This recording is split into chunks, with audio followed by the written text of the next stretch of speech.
The Bruins were trailing the Toronto Maple Leafs 2-1, but on a two-man power play a few minutes into the third period last night at the Garden. It was the golden opportunity to tie the score in a very important Atlantic Division showdown, and the Bees were passing the puck around the outside of the offensive zone in search of the perfect scoring chance to net the equalizer. At the top of the power play, defenseman Torey Krug feathered a pass toward the left circle, where Bees sniper David Pastrnak waited to unleash one of his one-time bombs. But as Krug's pass slid toward Pastrnak, Leafs penalty killer Leo Komarov dived all out, stretching to the farthest reach of his stick, and got just a tiny piece of the puck. Just enough to nudge the puck across the blue line and kill the play.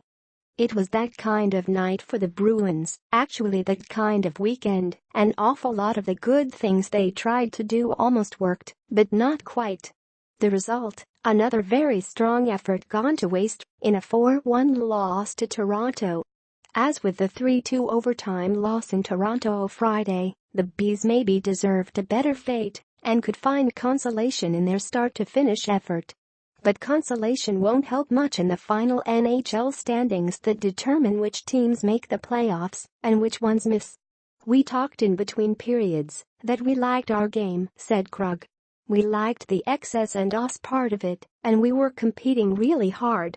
We were battling in front of our net and trying to create more traffic in front of their net."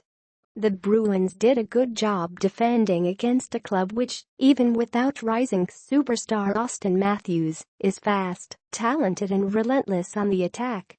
And at the other end, they generated plenty of good chances against journeyman backup goalie Curtis McElhinney. But the Bees couldn't keep enough pucks out of their net or put enough in Toronto's.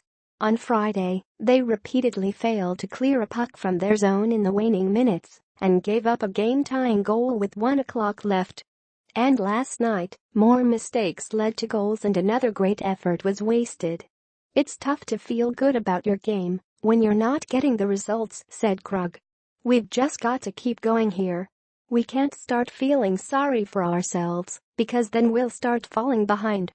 The Bruins next face a tough West Coast trip to Anaheim, Los Angeles and San Jose, and they'd better not be feeling sorry for themselves or they could fall right out of the playoff picture by Thanksgiving. They simply have to find ways to make good efforts translate into points. "We've done a good job of making sure we were in every game so far," said Krug. "We've had a chance to win games. We've had some tough starts. We've clawed our way back. We never give up. That's a good characteristic to have. It'd just be nice to flip the script and start playing with the lead for a whole 60 minutes to win a game.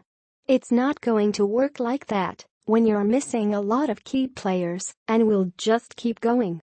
Indeed, the absence of the injured David Krejci, David Bax and Adam McQuaid leaves the Bees lineup thin and inexperienced. Too many players are being forced to take on a bigger role than they're really equipped to handle.